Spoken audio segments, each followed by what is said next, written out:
오늘 우리에게 주신 하나님의 말씀은 신약성경 요한복음 20장 26절부터 29절의 말씀입니다. 제가 가진 성경은 신약 184면에 있습니다. 받들어 읽습니다. 여드레를 지나서 제자들이 다시 집안에 있을 때에 도마도 함께 있고 문들이 닫혔는데 예수께서 오사 가운데 서서 이르시되 너희에게 평강이 있을지어다 하시고 도마에게 이르시되 네 손가락을 이리 내밀어 내 손을 보고 네 손을 내밀어 내 옆구리에 넣어보라. 그리하여 믿음 없는 자가 되지 말고 믿는 자가 되라. 도마가 대답하여 이르되 나의 주님이시요 나의 하나님이시니이다. 예수께서 이르시되 너는 나를 본 거로 믿느냐? 보지 못하고 믿는 자들은 복되도다 하시니라. 아멘. 우리가 세상을 살아가면서 항상 부침을 겪게 마련입니다. 어떤 때는 내가 이렇게 붕 뜨고 그리고 인생이 그냥 가만히 있어도 저절로 잘 나가는 것 같은 그런 느낌을 가질 때가 있어요. 그런가 하면 아주 인생이 의기소침해지고 형편없어지고 그리고 모든 일이 안 되는 것 같고 희망이 끊어진 것 같은 그런 시절을 지날 때도 있습니다. 인생이 뭐 언제나 좋을 때만 있겠습니까? 또 인생이 언제나 힘들 때만 있겠습니까? 항상 인생은 한참 좋아졌다가 또 안 좋아졌다가 그리고 또 그 위기가 지나면 다시 좋아졌다가 그 최고점에 달하면 다시 인생은 낙하해서 또 어려운 시절로 돌아가게 이렇게 인생은 계속해서 부침을 겪게 마련입니다. 인생이 잘 될 때는요, 사람은 모든 것이 다 긍정적이 됩니다. 그죠? 뭐를 해도 될 것 같고, 그죠? 아무리 조금 잘못돼도, 이것쯤이야. 이렇게 생각이 돼요. 어차피 내가 하면 뭐든지 다 잘 되는데, 이것쯤이야, 뭐, 금방 이겨낼 수 있지. 이렇게 생각이 되는 것이죠. 그러나, 인생이 한참 침체기에 있을 적에, 인생이 완전히 저 나락으로 곤두박질 쳤을 때에 우리는 어떻게 됩니까? 무엇을 해도 의기소침해집니다. 무엇을 해도 안 될 것 같습니다. 도저히 헤어날 수 없을 것 같은 그런 비통함에 빠지게 마련이라는 것이죠. 그렇다면 인생이 잘 될 때에는 큰 문제가 없어요. 그죠? 우리 인생이 잘 될 때 무슨 문제가 있겠습니까? 조금 어려움이 있어도 다 이겨낼 수 있는 힘이 있다고 생각하는데 뭘 못하겠어요. 그런데 인생이 점점 힘들어지고 어려움을 이 인생이 비참함으로 곤두박질 치고 있을 때에 우리의 인생은 어때야 하겠는가 하는 것이에요. 믿음도 마찬가지입니다. 한참 불과 같은 믿음이 있을 적에는요, 그냥 조그만 어려움이 있어도 다 하나님 앞에 맡기고 그냥 열심히 기도하고 하면서 그것을 이겨냅니다. 하지만 믿음이 가라앉잖아요. 그러면 다 누구 탓을 해요. 그리고 기도도 못합니다. 그리고 어렵고 힘들다고 불평불만만 늘어놓게 돼 있어요. 그게 바로 인생이요 믿음인 것이죠. 여러분, 제자들도 마찬가지였습니다. 예수님을 따라다닐 때는요, 그들은 예수님과 함께 있다면 못할 것이 없다고 생각했어요. 여러분, 안 그렇겠습니까? 내가 예수님을 다니는데요, 예수님이 딱 어디 가서 앉은 베개가 있는데 탁 기도하니까 그 앉은 베개가 벌떡 일어나요? 중풍병자가 있는데 예수님이 딱 기도하니까 중풍병자가 벌떡 일어나서 뚜벅뚜벅 걸어가요.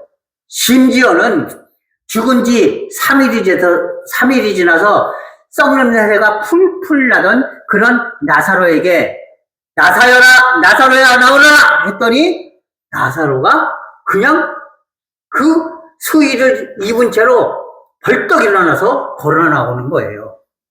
죽은 사람도 살리시는 예수님, 모든 병자를 고치시는 예수님, 예? 이런 예수님을 따라다니면서 그것을 보니까 제자들은 야, 예수님 곁에만 있다면 우리는 못할 게 없어. 어? 예수님만 의지하고 있으면 우리는 뭐든지 할 수 있을 거야. 왜 이런 생각을 안 했겠습니까? 당연히 그런 생각을 했겠죠. 그런데 희한하게도 그 예수님이, 그 능력의 예수님이 초라하고 고통스럽게 십자가에 못 박혀 돌아가셨습니다. 자신들이 생각해서는 하루에 천군 천사를 불러다가 그 모든 적들을 싹 물리치고 예수님이 왕이 되리라고 생각을 했는데요. 그게 아니라 예수님께서 아니다, 물러나라. 그리고 스스로 그 자신을 잡으러 오는 사람들에게 나아가서서 잡혀주셨어요. 그 길로 예수님은 십자가에 못 박혀 돌아가셨습니다. 그 모습을 보는 제자들의 마음은 어땠을까요? 너무나 비참했겠죠. 이 예수님이라면 틀림없이 엄청난 능력을 발휘해서 우리를 지켜줄 것이라고 생각했고, 이 예수님이 왕이 되신다면 나는 최소한도 예수님과 가장 가까이 따라다니던 사람이니까 나는 무슨 대신이나 장관이나 이런 거 한 자리쯤을 해먹지 않겠어? 출세기 보장돼 있지 않겠어? 아마 이런 생각을 했을 수도 있었을 거예요. 그랬으리라고 장담은 못하겠지만 아마도 그랬으리라고 생각합니다. 왜 그것을 미루어 짐작할 수 있느냐? 예수님의 제자의 어머니, 형제, 제자 2명, 이 어머니가 예수님께 나와서 뭐라고 얘기했어요? 예수님이 왕이 되시면 내 자식 새끼들 둘, 하나는 좌의정 시켜주시고 하나는 우의정 시켜주세요. 이렇게 부탁하는 모습이 성경에 기록되어 있어요. 예? 그러니까 그걸 미뤄보면 무슨 얘기예요? 틀림없이 예수님을 따라다니던 그 제자들 중에서도요, 예수님이 이 다음에 이 엄청난 능력으로 왕이 되시면 나는 틀림없이 한 자리 할 수 있을 거야. 이런 생각을 왜 안 했겠습니까? 그죠? 인간이라면 당연히 했겠죠. 그런데 그 예수님이 아무런 힘도 쓰지 않으시고, 예?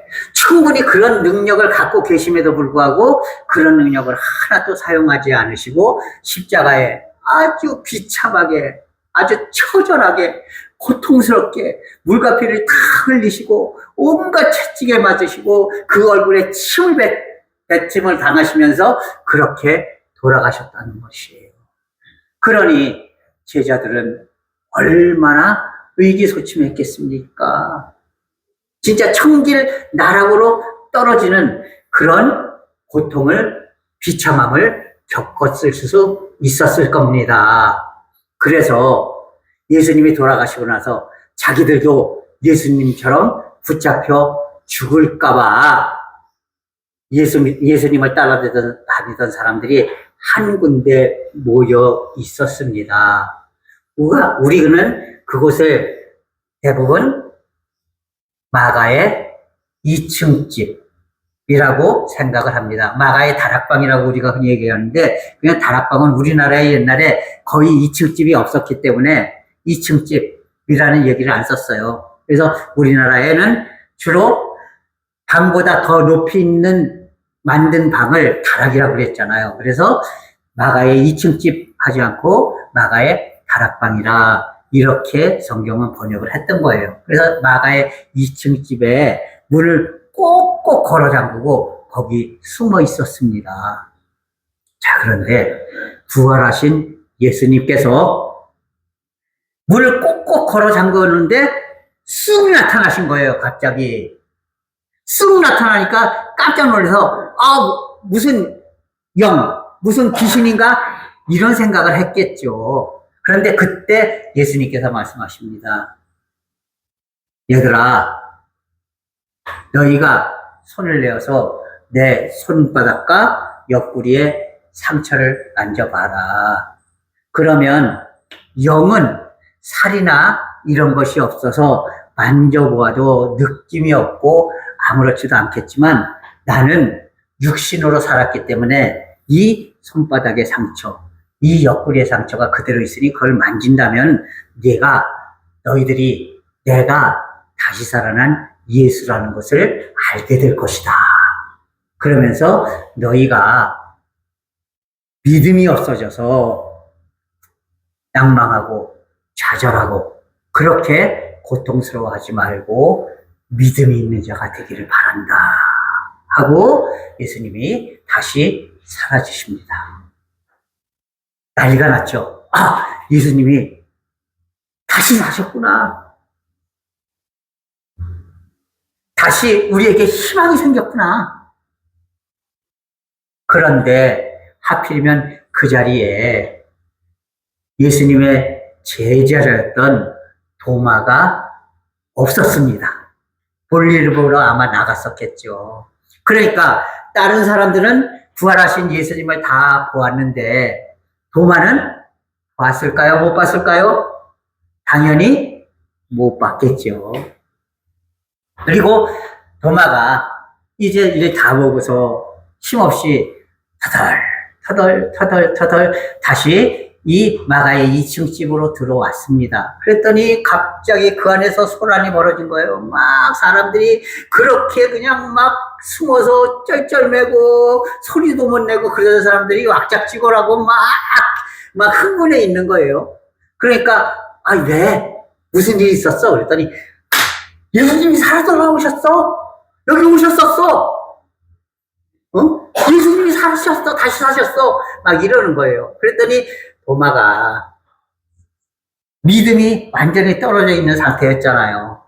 예수님의 부활하신 모습을 보지 못했잖아요. 그러니까 아직까지도 믿음이 저 밑에 바닥으로 곤두박질 쳐 있었던 거예요. 그러니까 이 도마가 하는 얘기가 야, 죽은 사람이 어떻게 산다고 그래?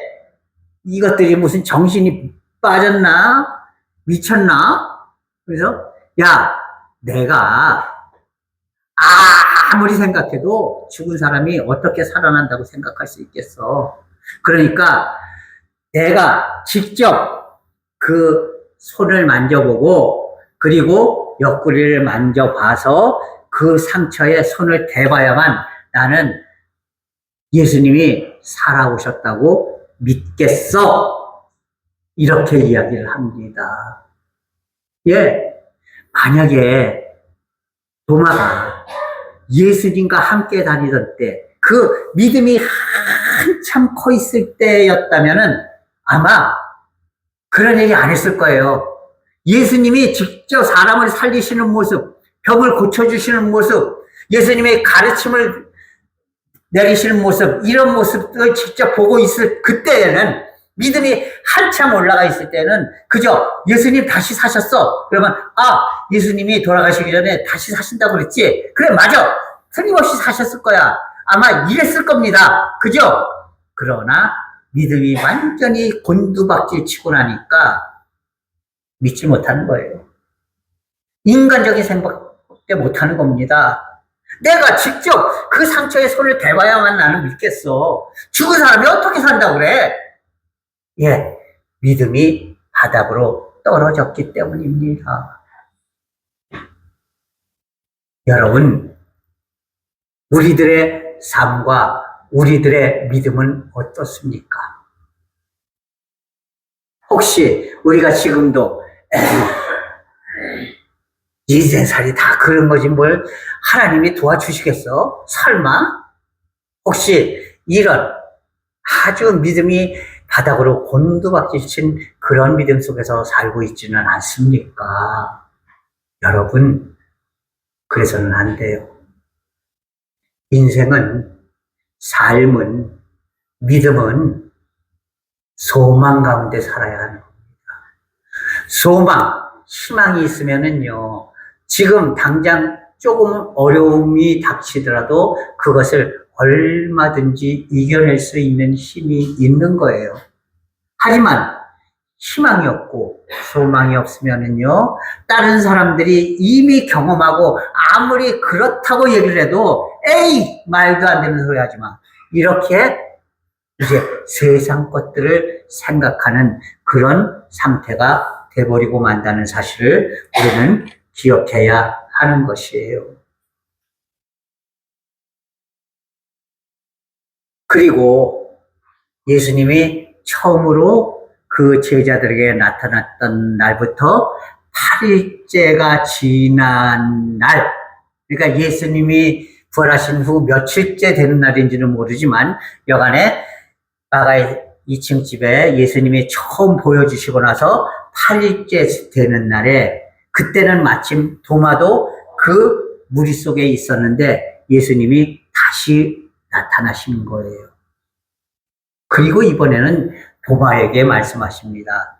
도마야, 이미 예수님은 무슨 일이 있었는지를 다 알고 계시니까 너 손을 내서 내 손 한번 만져봐라. 그리고 내 옆구리를 한번 만져봐라. 그리고 그 손을 집어서 손바닥과 옆구리를 만지게 하십니다. 딱 보니까 진짜 창에 상처가 있고 옷자국이 있는 거예요. 그러니 도마가 어땠겠습니까? 믿을 수밖에 없죠. 그 믿음이 회복되고 나니까 바로 도마는 주님 앞에 이렇게 고백합니다. 나의 주님이시고 나의 하나님이십니다. 여러분, 우리에게도 부활하신 주님을 통해서 부활의 소망과 부활의 믿음을 통해서 바로 하나님이, 야훼 하나님이 내 주님이시고 내 하나님이시오, 내 인생의 길잡이시고 나를 끝까지 지켜주시고 나를 끝까지 인도해 주시는 분입니다. 고백할 수 있는 그런 성도들이 되어야 하는 것입니다. 여러분, 과연 지금 현재 나의 신앙은 어떻습니까? 지금 현재 나의 신앙은 예수님의 그 옆구리에 손을 대보기 전의 도마입니까? 아니면 예수님의 옆구리에 손을 댄 이후의 도마입니까? 네? 아직까지도 하나님의 은혜와 사랑을 삶으로 느끼지 못하고 있는 그런 불쌍한 심령이라면 이제 우리의 믿음을 다시 소망으로 끌어올릴 수 있는 그런 성도들이 되어야 합니다. 그래야만 하는 것입니다. 우리의 믿음이 다시 회복되고 하나님만 믿고 의지하며 하나님께 모든 것을 맡기고 하나님이 원하시는 길을 뚜벅뚜벅 걸어갈 수 있는 그런 성도들이 되어야 하는 것이에요.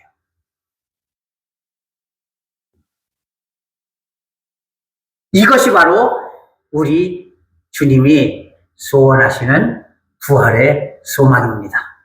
바로 주님은 우리에게 이런 소망을 베푸시기 위해서 그 처절한 십자가의 고통을 친히 겪으시고 돌아가셨다가 부활하신 거예요. 그래, 예수님이 그 엄청난 고통 속에서 돌아가시고 부활하셨으니 우리의 믿음도 지금은 비록 예수님의 고난처럼 어렵고 힘들지 모르지만 고통스러울지 모르지만 그러나 우리에게는 희망이 있다.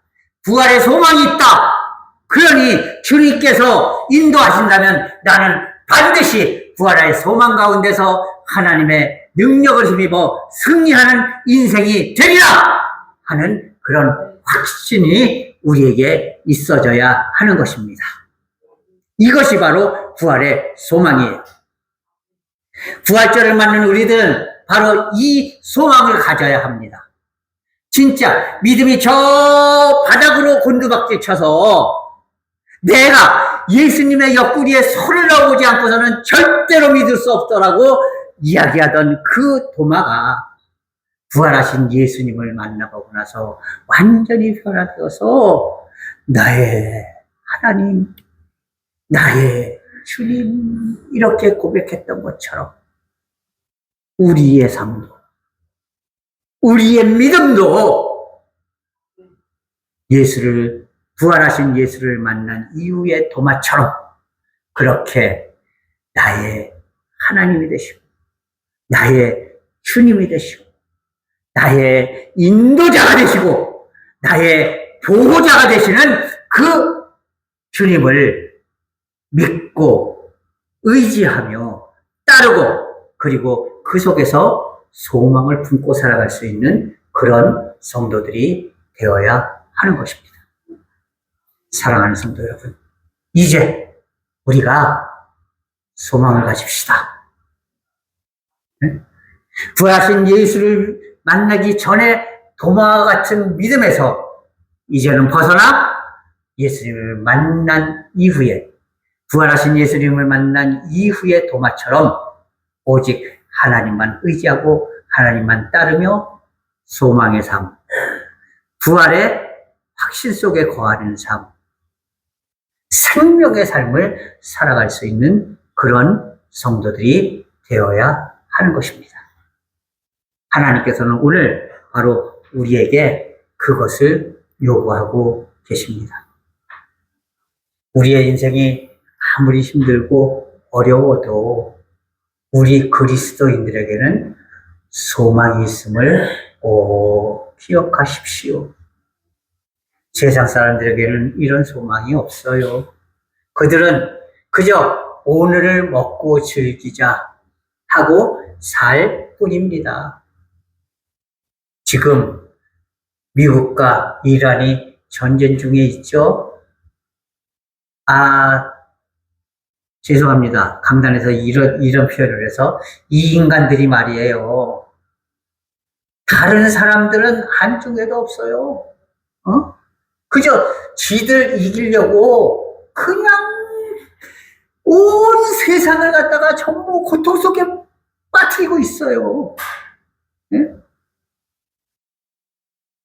아니 지들끼리 싸우면 됐지 왜 폭탄을 갖다가 그 옆에 있는 애매한 나라에다가 자꾸만 쏴가지고서는 그 나라들을 괴롭힙니까?